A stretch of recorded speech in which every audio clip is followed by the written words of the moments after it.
I'm Freddie Santana. I'm a visual arts teacher here at Laguna Creek High School. This weekend is the celebration of the arts put on by the Elk Grove Fine Arts Center and the City of Elk Grove and Elk Grove Arts Commission.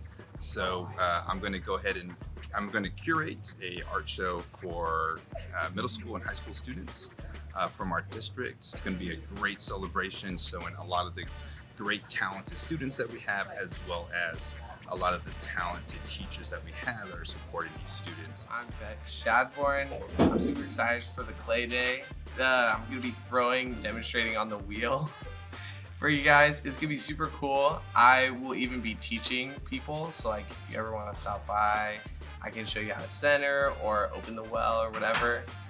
And I'm going to be displaying some of my pieces as well. A lot of kind of like 70s inspired, like groovy things, along with like minimalistic and abstract things that I've been getting into. Hello, my name is Yanemi Zhu, and I'm from Laguna Creek High School. I made this piece called Food Lion. It got the Best in Show in District and first place for intermix for school. And I was inspired by when I took a trip to China when I was younger. My grandma would always have these two large lions. One would be like a female, other would be a male. That's just outside protecting the home.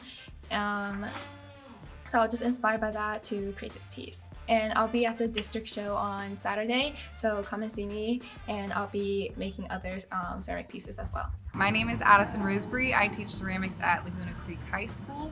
We'll be there Saturday at the Elk Grove Arts Festival. We're gonna have some potter's wheels, we'll have some people painting, drawing.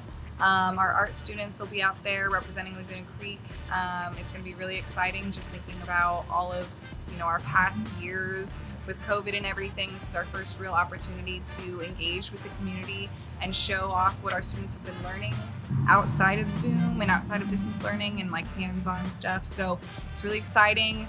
Our first show and like interactive, so come on out. You'll have an opportunity to get on the potter's wheel if you really want to and ask questions and everything, and potentially buy some of our students' artwork.